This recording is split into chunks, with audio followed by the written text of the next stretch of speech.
ମୋ ନାଁ ତୁଷାରକାନ୍ତ ଦାସ। ମୁଁ ପିଙ୍ଗୁଆର ବର୍ତ୍ତମାନ ସଭାପତି ଅଛି। ଆଉ ଆଜି ଆମର ପିଙ୍ଗଳେଶ୍ୱର ମନ୍ଦିର ପ୍ରାଙ୍ଗଣରେ ମହାପ୍ରଭୁଙ୍କର ଶିବରାତ୍ରି ଉତ୍ସବ ପାଳନ କରାଯାଉଅଛି। ଆଜି ଯେଉଁ ପରିଚାଳନା ହେଉଛି ପରିଚାଳନାଟି କେମିତି ଆପଣ ପରିଚାଳିତ କରୁଛନ୍ତି? ଆମ ମନ୍ଦିର କମିଟି ଦ୍ୱାରା ପରିଚାଳନା କରାଯାଉଛି। ଆଉ ବହୁତ ମାନେ ପୁରୁଣା ପ୍ଲସ୍ ବହୁତ କାରୁକାର୍ଯ୍ୟ ହେଇଛି। ଆଉ ଲୋକମାନଙ୍କୁ କ'ଣ ବାର୍ତ୍ତା ଦେବେ?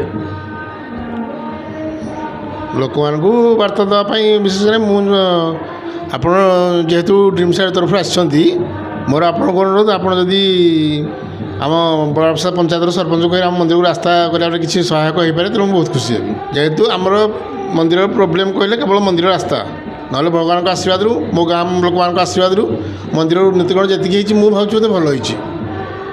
ଆପଣମାନେ ବି କ୍ଷୀର ଅନୁଭବ କରିପାରୁଥିବେ ଯେ କେତେ କ'ଣ ହେଇଛି।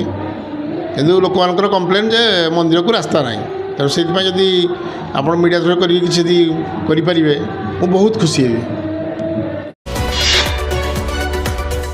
ଆମ ସହ ପ୍ରତିଦିନ ଯୋଡ଼ି ହୋଇ ରହିବା ପାଇଁ ଆମ ଚ୍ୟାନେଲକୁ ଲାଇକ୍, ସେୟାର, ସବସ୍କ୍ରାଇବ୍ ଏବଂ ଫଲୋ କରନ୍ତୁ।